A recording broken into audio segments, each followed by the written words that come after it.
విజయవాడలో మద్యం దుకాణాల వద్ద మద్యం ప్రియులు బార్లు తీరారు. మద్యం కోసం కుస్తీలు పడుతున్న సంఘటన విజయవాడ బందర్ రోడ్లో చోటు చేసుకుంది. నూతన మద్యం పాలసీతో ప్రస్తుతమున్న బార్లు మద్యం దుకాణాల లైసెన్స్ల గడువు ముగిసింది. ఇక లైసెన్స్ పునరుద్ధరణ జాప్యంతో నిన్న మద్యం దుకాణాలు మూతపడ్డాయి.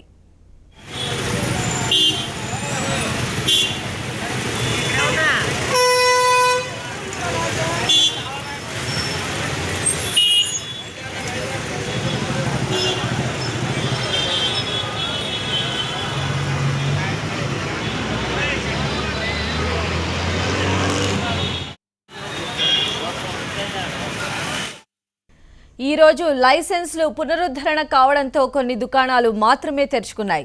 బందర్ రోడ్లో కేవలం ఒక్క దుకాణం మాత్రమే తెరవడంతో మద్యం ప్రియులు ఎగబడ్డారు.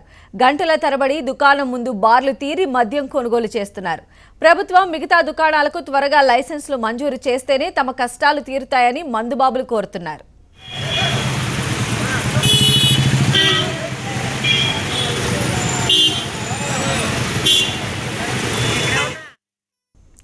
దీనికి సంబంధించిన అడిషనల్ డీటెయిల్స్ మా రిపోర్టర్ శ్రీకాంత్ అందిస్తారు. శ్రీకాంత్,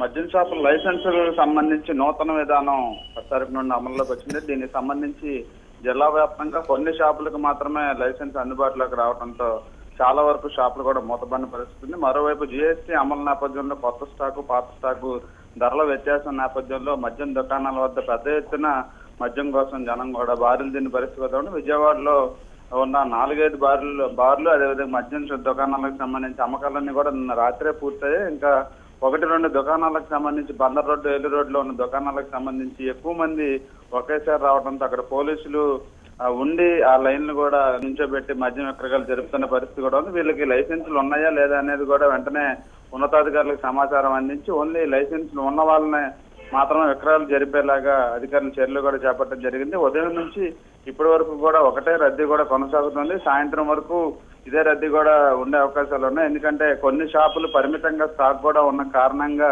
ఉన్న దుకాణాల వద్దకే నగరంలోని వేరువేరు ప్రాంతాల నుంచి కూడా మద్యం కోసం వస్తున్న పరిస్థితి కూడా ఉంది. ఈ నేపథ్యంలో ఆయా షాపుల వద్ద ఎటువంటి గొడవలు అల్లర్లు జరగకుండా ఉండడానికి సంబంధించి పోలీస్ పహరాను కూడా ఏర్పాటు చేయడం కూడా జరిగింది. ఆ బ్లాక్ లో అమ్ముతున్న మద్యం విక్రేతలకు సంబంధించి సమాచారం ఉంటే కూడా వాళ్ళని కూడా పోలీసులు పట్టుకునేందుకు కూడా సపరేట్ గా బృందాలను కూడా ఏర్పాటు చేయడం కూడా విజయవాడ నగరంలో జరిగింది. Okay, right Srikanth.